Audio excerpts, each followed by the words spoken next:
अस्सलाम वालेकुम मैं आतिफ जट सरगोधे वाला। ਸਾਡੇ ਕੋਲ ਆ ਇੱਕ ਨੈੱਟ ਲੱਗਦਾ ਵੇ ਜਿੱਥੇ ਬੱਚੇ ਛੋਟੇ ਵੱਡੇ ਸਭ ਖੇਡਦੇ ਪਏ ਹੁੰਦੇ ਨੇ। ਲੇਕਿਨ ਗੇਮ ਲੜਕੇ ਅੱਛੀ ਵੀ ਕਰਦੇ ਨੇ ਲੇਕਿਨ ਕੁਛ ਬੁਰੀ ਵੀ ਕਰਦੇ ਨੇ। ਲੇਕਿਨ ਇੱਕ ਚੀਜ਼ ਮੈਂ ਇੱਥੇ ਦੇਖਿਆ ਕਿ ਆਪਣਾ ਜਿਹੜੇ ਗੰਦ ਹੁੰਦਾ ਅਗਲੇ ਦੇ ਸੱਟਣ ਦੀ ਕੋਸ਼ਿਸ਼ ਕੀਤੀ ਜਾਂਦੀ। ਇਹ ਕਿਉਂਕਿ ਹਰ ਜਗ੍ਹਾ 'ਤੇ ਇੰਝ ਹੁੰਦਾ, ਕੋਈ ਬਾਲ ਵਜਾ ਲਵੇ ਤੇ ਲੋਕ ਇਹ ਕਹਿੰਦੇ ਨੇ ਕਿ ਭਈ ਤੇਰੀ ਗਲਤੀ ਹੈ।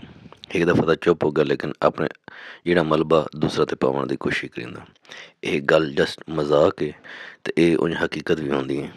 ਅਤੇ ਆਹ ਇਹ ਬੰਦਾ ਉਸਮਾਨ ਆਹਿਰ ਜਿਹੜਾ ਵਿਚਾਰਾ ਅੱਜ ਆਇਆ ਲੇਕਿਨ ਸਾਰੀ ਗੇਮ ਦਾ ਮਲਬਾ ਇਸੇ 'ਤੇ, ਕਿਉਂਕਿ ਇਹ ਦੇਖ ਸਕਦੇ ਹੋ ਸਾਰਾ ਮੱਟੀ ਹੋਇਆ ਹੋਇਆ ਲੇਕਿਨ ਜਿਹੜੀ ਗੇਮ ਖਰਾਬ ਹੁੰਦੀ ਪਈ ਸਾਰਾ ਮਲਬਾ ਇਸ 'ਤੇ। ਅਤੇ ਅਸੀਂ ਵੀ ਮੈਚ ਇੰਜੋਏ ਕਰਦੇ ਪਏ ਹਾਂ, ਇਹ ਦੇਖ ਸਕਦੇ ਹੋ ਕਦੀ ਮੂੰਹ ਇਹਦੇ ਅਤੇ ਕਦੇ ਇਹਦੇ।